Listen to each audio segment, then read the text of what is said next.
Radio city ઓરિજિનલ્સ. ગામ ગપાટા.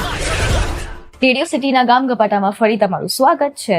આ વખતે હું તમને કાંઈ નહીં કરીશ, ખાલી એકલું વિશ કરીશ શુભ યાત્રા, કેમ કે એની કાસ્ટ અમારા જોડે છે. કેમ છો તમે લોકો? ઓલ ગુડ, એકદમ મસ્ત. આ જે શુભ યાત્રા કોન્સેપ્ટ છે, આપણે યુઝ્યુઅલી કહીએ લોકોને હેપી જર્ની, કે નીકળતા પહેલા હેપી જર્ની, સેફ ટ્રાવેલ્સ કે એવું કંઈ. આમાં સેફ ટ્રાવેલ છે એકચ્યુઅલી કે બહુ રિસ્કી ટ્રાવેલ્સ છે આ મૂવીમાં? આઈ મીન જે રૂટ છે એ રિસ્કી છે, એટલા માટે શુભ યાત્રા કહીએ છીએ. સાચવીને જજો. અચ્છા, નહીં સેફ કાંઈ નહીં, પણ સાચવીને જજો. તો આ સ્ટોરી આખું છે અમદાવાદથી અમેરિકા જવાનું. તો આ ક્રેઝ કેવી રીતે આવ્યો કે અમેરિકામાં જવાનું? મલ્હાર, તમને આટલો ક્રેઝ કેવી રીતે આવ્યો કે અમેરિકા જવું જ છે તમારે? એટલે હું તમને કહું, હું ઉત્તર ગુજરાતનો છું, એટલે મહેસાણાની આગળ એક સિદ્ધપુર નામનું ગામ છે. એટલે હમણાં નહીં, મારો જન્મ થયો લાઈક 90 થી લઈને 2005-8 સુધી એવું જ ચાલતું હતું કે અમેરિકા જવાનું છે. એટલે એમના માટે out of India was only America. એટલે હજી પણ એવા ઘણા જગ્યાઓ છે તેમને અમેરિકા જવું જ છે. એમને ખબર નથી કે અમેરિકા આખું ફોરેન એક અલગ છે અને અમેરિકા અલગ છે. એવું એમના વાત કરો છો? એવું પોસિબલ છે, થઈ શકે છે. તો એટલે આ કેરેક્ટરની જર્ની એવી રીતે સ્ટાર્ટ થઈ કે એને અમેરિકા જવું છે, કારણ કે આવું એમને પૈસાનું દાનું દેવું થઈ ગયું છે. નાની મોટી એને એવી જરૂર પડી હતી, તો કોઈની પાસે લીધા હશે તો કોઈકે એવું સમજાવ્યું કે ભાઈ અમેરિકા જતો રહે, ત્યાંથી ફટફટ પૈસા કમાઈને પાછા આવી જવાશે. સો હી ઇઝ ઇન માઇન્ડ કે ભાઈ અમેરિકા જવું છે. પછી અમદાવાદ આવે છે. અમદાવાદથી આમ તેમ કરતા કેવી રીતે આ પાર પડે છે, that is the main thing. મારા ઘણા ફ્રેન્ડ્સ ને અમેરિકામાં રહ્યા છે, અમેરિકામાં કરન્ટલી રહે છે. તો એ લોકોને મેં પૂછ્યું કે ભાઈ તમે ડોલર્સમાં કમાઓ છો, તમે આટલું બધું કરો છો, અહીંયા થોડું તો મોકલો કાંઈ. તો કે અમારે ત્યાં જીવાના ફાફા છે, તમને ત્યાં શું મોકલીએ? પોસિબલ છે. તો એવું કાંઈ તમે લાગ્યું તમે અમેરિકા ગયા હશો હમણાં નહીં, ઘણી વાર અગર ગયા હશો? આ કેમ કે બધાને એક્ટર્સ નું ઓલું હોય કે અરે આ લોકો તો ફરતા જ હોય આમને, પણ ચલો અમેરિકા તમે બધા ગયા, કઈ એવું સિમિલારિટી દેખાય અમદાવાદ અને અમેરિકાના વચ્ચે? અમદાવાદ અને અમેરિકાની વચ્ચે તો બહુ બધી સિમિલારિટીઝ છે. લોકોના એટીટ્યુડ બહુ આમ અમદાવાદી, એટલે ઓફકોર્સ ઇન્ડિયનના કનેક્શન્સ વધારે છે આપણા, પણ those who are Richmonds, they are Richmonds like hell. એટલે એમના જેવા પૈસા ક્યાંય જોયા નથી. અને અમદાવાદ અને અમેરિકાના લોકોની એક સિમિલારિટી એ છે કે બોથ આર મૂડી. એમનો એક અલગ પ્રકારનો મૂડ હોય છે, જલસા કરવાનો, ફરવાનો, આ તે. સો આઈ થિંક એ કનેક્શન બેનું વધારે છે. અને both are money minded. Possible, yes. ઈ વાત સાચી. હા, એટલે મની માઇન્ડેડ રહેવાનું જ છે યાર, કારણ કે ગુજરાતી, હા, ક્યાંય પણ તમે વસો ગુજરાતી મની માઇન્ડેડ. કમાવા જ પડે ભાઈ, હપ્તા ચાલે છે.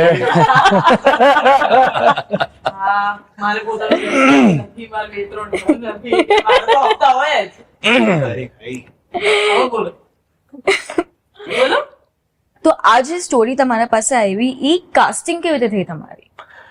મને જયારે વાંચવામાં આવી ત્યારે હી વોઝ ઓલરેડી ડિસાઇડેડ કે મારે મોહન જ પરફોર્મ કરવાનું છે, અને મોહનનું કેરેક્ટરની જર્ની આવી રીતે જશે. ને મને ફિલ્મ ગમી કારણ કે મારા માટે બહુ અલગ રોલ હતો, અને જે એટીટ્યુડ લોકોને ગમે છે મારો, એકદમ ધમાલ ક્વર્કી, એ બધું આમાં છે.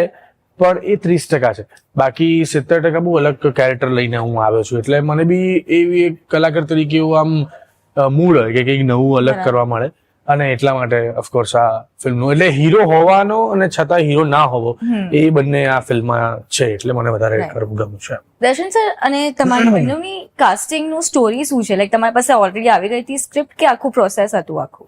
ના, મનીષ સાથે મેં આની પહેલા એક ફિલ્મ કરી હતી, અને એ ફિલ્મ કર્યા પછી એને બહુ જ રસ હતો કે મારી સાથે બીજી ફિલ્મો કરે. એટલે એમાં આ એક ફિલ્મ જે છે ને, એની પહેલાની બંને ફિલ્મ મનીષે એવી બનાવી છે કે જે regular Gujarati main stream commercial film નથી.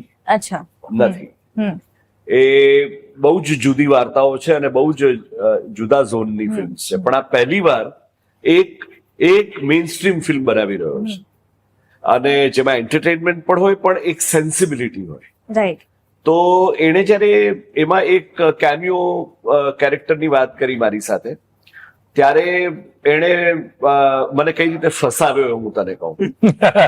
એણે મને એમ કહ્યું કે સર, ये कैरेक्टर के बारे में मैं 2 ही लोगों के बारे में सोच सकता हूँ, एक तो आप और दूसरे नसीर भाई.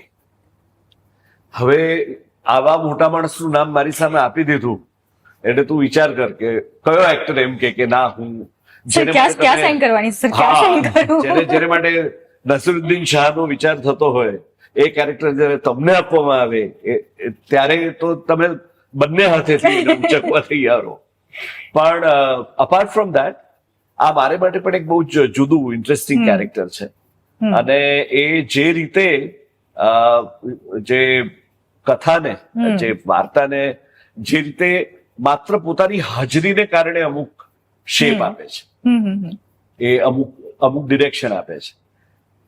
એ પોતે એ વાર્તાના દરેકે દરેક એલિમેન્ટ જાણતો નથી, પણ છતાંય એ વાર્તાને બહુ જ સરસ રીતે એને એક અમુક પ્રકારનો મોડ આપી શકે છે. એટલે બહુ જ ઇન્ટરેસ્ટિંગ હતું એમાં. ઇન્ટરેસ્ટિંગ અને ઇમ્પોર્ટન્ટ કેરેક્ટર છે તમારું. ઇટ ઇઝ ઇનફેક્ટ આ film all characters are very well aged out. એટલે મેં આ ફિલ્મ આખી હમણાં થોડા દિવસો પહેલા જ જોઈ એક સ્ક્રીનિંગમાં. ત્યારે મને સમજાયું કે ઇવન આપણે હેમેન કે આની સાથે નહીં પણ બીજા જે એમના મિત્રો છે, જે એ લોકોની પણ જે પાત્ર વર્ણની કરી છે મનીષે, કે નાનામાં નાના પાત્ર પણ બહુ અગત્યના પાત્રો હોય. એક જ સીનનો એક પાત્રમાં તમે હિતુ કનોડિયાને જુઓ. Now it is a very refreshing change. તમે હિતુભાઈને આવી રીતે જોયા નથી, કે તમે મોડલી પટેલને જુઓ. એટલું સરસ રીતે એને બધા પાસે કામ કરાવ્યું છે. મારો મિત્ર છે અર્ચન ત્રિવેદી, અમે 1991 થી એકબીજાને ઓળખીએ છીએ, 1991. Okay, so you can imagine. આઈકાનું બોર્ન નહોતી થઈ ત્યારે. એનું પહેલું અગત્યનું કામ એને મારી સાથે કર્યું 1991માં. એને મેં લખ્યું ખાસ કે બધું બ્રિલિયન્ટ પરફોર્મન્સ. ત્યારે એને મને સામે આ જ કહ્યું કે all thanks to Manish, because અર્ચન શું કરી શકે છે અત્યાર સુધી એ મેં જોયું છે. કરેક્ટ. અને આ ફિલ્મમાં એને જે કર્યું છે એ પણ મેં જોયું, અને મને સમજાઈ ગયું કે એક સારો દિગ્દર્શક જો તમારી પાસે હોય તો તમે કેટલું વધારે સારું. Even you told me same thing. મને પણ તમે કીધેલું કે અલગ અલગ ફિલ્મોના કેરેક્ટર જોયા, Correct. આમાં હું બહુ અલગ લાગ્યો. કરેક્ટ. હું ઇનફેક્ટ સાવ જ જુદો. એટલે આટલો સેડેટ, આટલો જેને કહેવાય ને કે એકદમ જેન્ટલ એવો કેરેક્ટર આઈ ડોન્ટ થિંક મલ્હારે આપેલા એટલો બધો પ્લે કર્યો હોય. મેં તો એને એવા જ કેરેક્ટરમાં જોયો છે. પેલો બહુ જ સરસ ક્યુટ છોકરો ને boy next door, love a boy image. પણ આમાં એ ખૂબ જુદો છે. અને એટલે મનીષ સૈનીનું એ જે ડિસિઝન હતું કે to approach him, because frankly જો હું કોઈ મેઇન સ્ટ્રીમ સિનેમા ગુજરાતીમાં વિચારતો હોઉં તો હું હીરો માટે મલ્હારનો વિચાર ન કરવા માટે મારી પાસે ખૂબ સબળ કારણો હોવા જોઈએ. રાઈટ. નહીં તો હું એનો વિચાર કરું જ. બરાબર. He is the most. એટલે મલ્હાર સામે બેઠો છે એટલે નથી કહેતો, પણ એ એક એવી ચાવી છે કે જે લગભગ ઘણા બધા તાળા ખોલી શકે છે. અને પણ આ તાળું એવું છે શુભયાત્રાનું કે જેમાં એને મજા આવી ગઈ હશે. આઈ એમ શ્યોર. ખૂબ એન્જોયડ અ લોટ. કારણ કે different character, different casting, plus જે બોલવાનો એક એટીટ્યુડ છે ને એ જ આખો બદલાઈ ગયેલો ફિલ્મના પ્રોસેસમાં એમ.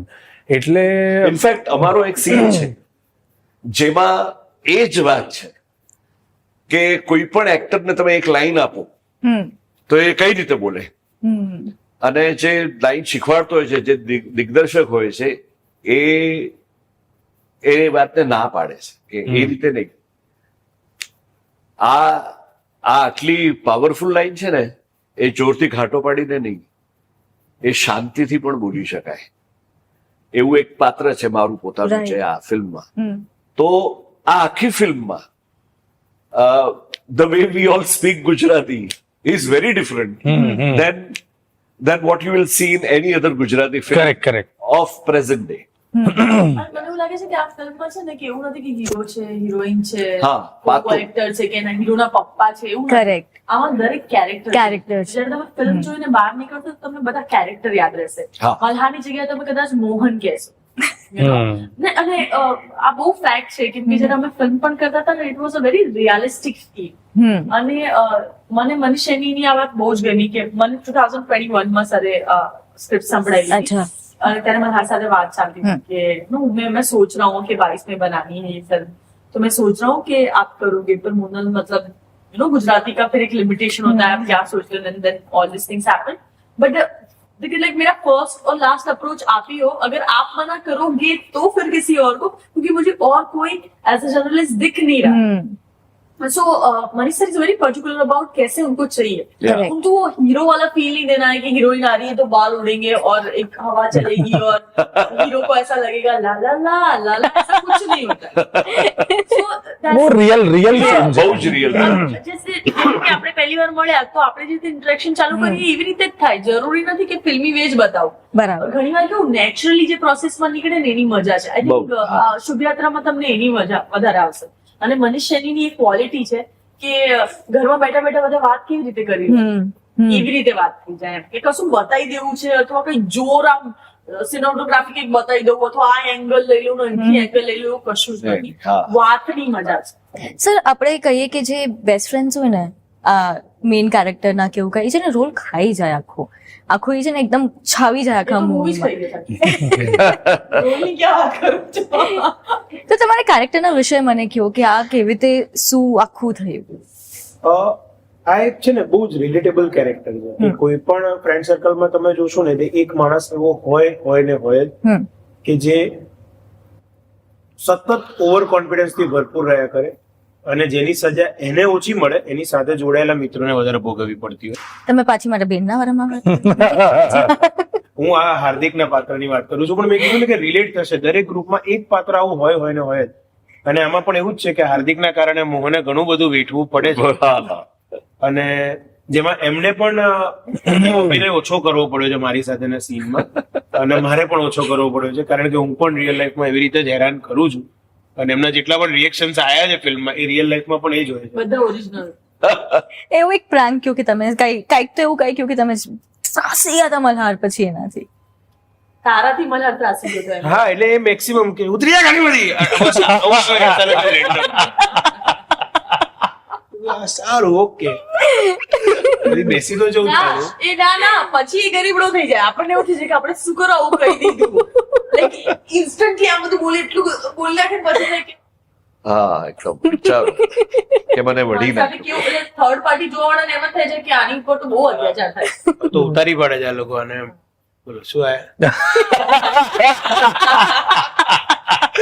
એટલે હવે યાર અમારી એકચ્યુઅલી ગેંગ એવી છે કે મને છે ને આમ હું સેટ પર બધાના જેવો જોઉં. મને કે આમ સેપરેટ ખૂણામાં બેસવાનું ને એવું બધું બહુ ફાવતું મારી નથી. પાસે કોઈ આવું ના જોઈએ એવું બધું નહીં. એવું બધું નથી યાર. બધું જોડે ખાવાનું, જોડે રમવાનું, જોડે મસ્તી કરવાની, જોડે એન્જોય કરવાનું અને એના વગર એટલે ફિલ્મ જેવું ફીલ નથી એમ. પ્રાઇવસી થોડી ઘણી 10-15 મિનિટ બસ થઈ ગયું એમ, ઇનફ છે એમ.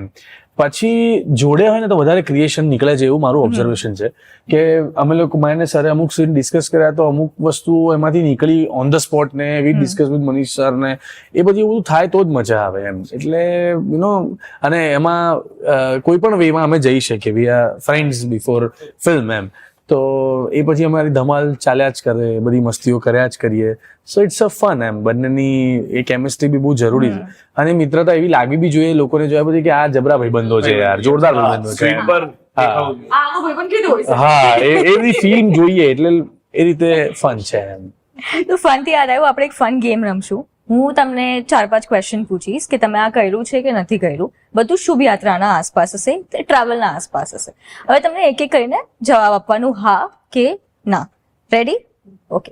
કોઈ દિવસ તમારા મમ્મી પપ્પાના કહેવા પર કાં તો તમારા એન્ઝાયટીના વજહથી તમારી ફ્લાઇટ સાંજના 5 વાગ્યાનો અને તમે 12 વાગ્યાથી એરપોર્ટ પર બેસી ગયા? મારું એવું નથી થયું. નહીં? ના. હા આ પક્કા ગુજરાતી છે, હું તમને કહું છું. આ એટલે પક્કા તને તો કાઢે જ છે ને ઘરમાંથી. એટલે એ રાત જોતા હોય એ છે નીકળ ભાઈ, ચાલ ભાઈ. બસ ચલો આજે લંચ બચ્યું 11 વાગે મોકલી દીધો. કોઈ દિવસ એક આખી બેગ થેપલા, ખાખરા, ફાફડા ભરીને લઈ ગયા હોય? તો હોય જ. મને સર ના લાડવા એ હોય. પણ સર એન્જોય ત્યાંની ડેલિકસીસ. એટલે ત્યાંની કોઈ સિટીની ડેલિકસીસ હોય ને તો મને એ નહીં મળે એ ડરમાં હું બધું લઈ લઉં. પછી બધું બગડે અલગ વાત છે, પણ મને પણ આઈ એમ ફૂડી એટલે મને પણ એવું થાય કે ત્યાં જઈને કંઈક આમ નવું એક્સપ્લોર કરીશું, પણ જોડે માલ તો હોવો જોઈએ. મારા મમ્મી શૂટિંગમાં કે ગમે છે તો મમ્મી હંમેશા ટ્રાવેલ કરે તો મારા મમ્મીને છે ને કોરા મમરા ખાવાની બહુ આદત છે. હા. તો કોરા મમરાના 2 પેકેટ, લાડવા, થેપલા, દહીં, સેવ, ભાખરી, પછી ગિરનાર ચા સ્પેશિયલ, ચા વગર તો કેવી રીતે ચાલે આપણે? ઇલાયચી વાળી, ગરમ પાણીમાં સીધું એટલે સાવ ગરમ પાણીમાં માત્ર ઇન્સ્ટન્ટ ગુજરાતી ઇલાયચી ચા ઇન્સ્ટન્ટ. ઇન્સ્ટન્ટ. કોઈ દિવસ ડ્યુટી ફ્રી થી એક્સ્ટ્રા શોપિંગ કરી કે ચલો સસ્તું મળે તો લઈ લે? હા, કરવાનું જોઈએ ને યાર. આવું જ જોઈએ યાર. શું કર્યું છે સર તમે ડ્યુટી ફ્રી? સૌથી વધારે શું પાડ્યું છે ડ્યુટી ફ્રીમાં? કાઢવાનું કઈ આવે છે કે હવે કાઢવાની છે બધી વસ્તુ ભાઈ લેતા જજો ભાઈ. એકચ્યુઅલી અહીંયા ચાલશે આ. ડ્યુટી ફ્રીમાં મેં તો ઓફકોર્સ ડ્રિંક્સ હું ડ્યુટી ફ્રીમાં બહુ ફરી વળું એવો માણસ અચ્છા. છું અને એવું બધું ઘણું બધું ઓવર શોપિંગ કરી નાખું છું. મેં ચોકલેટ્સ અને એમાં ચોકલેટ્સ નથી હોતી અને પરફ્યુમ્સ નથી હોતા, એટલે હવે તમે તો હવે નહીં, કપડાની વાત કરીએ. સર બહુ રીગલ વાત છે. હા, મારા છે ને બાજુમાં એક નેબર રહે છે, બસ બ્લેક ડોગ છે, ખબર છે? ઓ એટલે તો બ્લેક ડોગ છે. ઓ કૂતરો ઓ ધેટ બ્લેક ડોગ. એબ્સોલ્યુટલી તારી શોપિંગ શું હોય છે? મારી તો ઓફકોર્સ 2 પ્લસ સાથે ચોકલેટ્સ. ચોકલેટ્સ મારી પાસે, એટલે હું ચોકલેટ નું લિસ્ટ મારી પાસે બહુ મોટું હોય છે રાધર. અને ઓફકોર્સ યાર એક પાસપોર્ટ 2 બોટલો મળતી હોય તો લઈ લેતા હોઈએ કોઈના માટે. એ બાજુ ગુજરાતમાં તો ઠેકાણું હોતું નથી, અહીંયા કોકને ત્યાં મૂકીને બરાબર છે. અમદાવાદ જવું પડે, એટલે એવું બધું થાય છે એમ. બાકી કઈ નહીં એમ. ચોકલેટ્સ ડાયા ડમરા છો તમે. ના ચોકલેટ્સ યાર બહુ લઈ એની લઉં મજા છું. અલગ મજા છે. ચોકલેટ સી જે હાઈ મળે એની બહુ અલગ. અરે હું ભયંકર ચોકલેટ ખાઉં છું. આ તો મેં ઓછી કરી નાખી, શુગર વગર બંધ કરી, એટલે બાકી તોડફોડ. વાત આખી અલગ જશે ચોકલેટની વાત કરે છે, ચોકલેટની મારા ચોકલેટની વાત. કોઈ દિવસ ફ્લાઇટ ઓલમોસ્ટ મિસ થઈ ગયું અને ભાગ્યો એરપોર્ટ ઓલમોસ્ટ ઓ એવું જ હા, એક વખત 2 વખત થયું છે એવું. તો 2 વખત જવા આપણે કરી જ દીધી છે. એક વખત મુંબઈ એરપોર્ટ પર આફ્રિકા મિસ થઈ ગયું ઓલમોસ્ટ ડીલે થતી થઈ ગઈ અમારા કારણે. તમારા કારણે ડિલે થઈ ગયું. Sorry, Pune airport again jaundice વાળો સિનારીઓ હતો અને પ્રેમ ને અમે બંને સાથે હતા. મને International લઈ માટે હું વહેલા જાઉં કેમ કે એક્સાઇટમેન્ટ જવાનું છે. અને એકચ્યુઅલી મારું પેકિંગ છે ને હંમેશા લાસ્ટ મોમેન્ટ સુધી હોય. સમજો કે મારી ફ્લાઇટ 4 વાગેની હોય ને એટલે હું 1 વાગે પેકિંગ કરવા માટે બેગ ખોલું કે એ 3 જોડી 2 દિવસ માટે જઉં છું તો પછી ઓવર પેક થઈ જાય. સો હવે મેં છે બેગની સાઈઝ જે 15 કિલો હતી ને એમાંથી 7 કિલો વાળી બેગમાં 15 કિલો વધારે નાખવાનું વધે નખાય જ નહીં. કિલોની બેગમાં 15 કિલો ભરી દેવાનું. એટલે ખબર ના પડશે. Even you are late, you can make it. Smart માં કોઈ દિવસ એકદમ એક્સ્ટ્રા પેકિંગ કર્યું છે કે એક્સ્ટ્રા લોડ આવી ગયું હોય અને પૈસા ભરવા પડ્યા હોય? પૈસા તો ના ભરવું પડે, લોડ આવે. ના પણ મારે એકવાર એવું થયું છે કે બહુ જુદા સર્કમસ્ટન્સીસ. હું લોસ એન્જલિસ થી શિકાગો ટ્રેનમાં જતો હતો. 4 દિવસની જર્ની. અને ત્યાં પણ પ્લેનની જેમ તમારે અમુક બેગેજ તમારું અમુક જ કિલોનું હોય તો દે અલાવ યુ. અને એમાં માત્ર કંઈક 1.5 પાઉન્ડ વધારે હતા. પણ વેલ it is a fact of life કે રેસિઝમ બહુ છે અમેરિકામાં હજી. તો મારી સ્કિનનો કલર જોઈને પેલા ભાઈએ મને કહ્યું કે ના તમારે 1 પાઉન્ડ ઓછું તો કરવું જ પડશે. અને કદાચ એમાં એમનો એટલે પણ થોડો ગુસ્સો હતો મારી ઉપર, કારણ કે મેં એમના સુપિરિયરને કહ્યું હતું કે આ ભાઈ દરેક માણસ પાછળ 15 મિનિટ લે છે અને 15 મિનિટમાં હું નહીં પહોંચી શકું અડધો કલાકમાં. બરાબર. મારી ટ્રેન છે. એટલે એ વાત પણ એમને ખબર હતી. એટલે એમણે ત્યાં મારી પાસે આખું ખોલાવડાવ્યું અને પછી હેન્ડ બેગેજમાં અમુક વસ્તુઓ ટ્રાન્સફર કરાવી અને પછી એમણે એ બેગ સ્વીકારી. અને એમને બહુ સારું લાગ્યું આવું કર્યું એમણે. એટલે પણ હા, આવું થયું છે ખરું. પણ એ as I told you, not in a plane journey but on a train journey. ટ્રેનમાં કેટલું અલાઉ છે જરા કહેશો? કેમ કે મેં ટ્રાવેલ નથી કર્યું. ફૂલ જેટલું લઈ જવાનું 50 પાઉન્ડ એટલે 23 કિલો ની એક બેગ હું લઈ ગયો હતો ચેક ઇન કરી. હા. હા, મને નહોતી ખબર કારણ કે ટ્રેન્સમાં હવે સી આટલી લાંબી જર્ની હોય ને ત્યારે when they design the coaches એમાં મોટો સામાન રાખવાની જગ્યા ન હોય કોચિસ. આપણા ટ્રેન જેવાનું હોય હા કે આમ એટલે હોય. સાઈડ પર એક બીજો લગેજ નો આખો એક ડબ્બો હોય જ્યાં એવી બરાબર. એટલે એટલે એવું કરતો પણ હોય સામાન કરતા પણ આવે. નહીં ના એ લોકો પ્લેટફોર્મ પર ઉતારે હમ. એ લોકોના એટેન્ડન્ટ અને તમારે એમાંથી સિલેક્ટ કરીને આખું પ્લેટફોર્મ ચાલતા કારણ કે સેલ્ફ સર્વિસ ઇઝ બરાબર. The rage in America. Hmm. ત્યાં કોઈ કુલીઓ કે પોર્ટરો કે એવું કંઈ હોય નહીં. બરાબર. હોય તો ખૂબ મોંઘા હોય જે આપણને રૂપિયામાં ડોલર ને રૂપિયામાં કન્વર્ટ કરતા ભારતીયોને પરવડે નહીં. આને માટે તો ટ્રોલીમાં પૈસા હોય છે આપણે વિચારીએ છીએ કે ના ટ્રોલી નથી લઈ, હા. કોઈ દિવસ આઉટ ઓફ ઇન્ડિયા ગયા હો અને કોન્સ્ટન્ટલી મેચ ચાલતું હોય કે ઇન્ટુ આ કરશું તો કેટલું રૂપિયા થશે, ઇન્ટુ આ કરશું તો કેટલું. એકદમ નોર્મલ છે.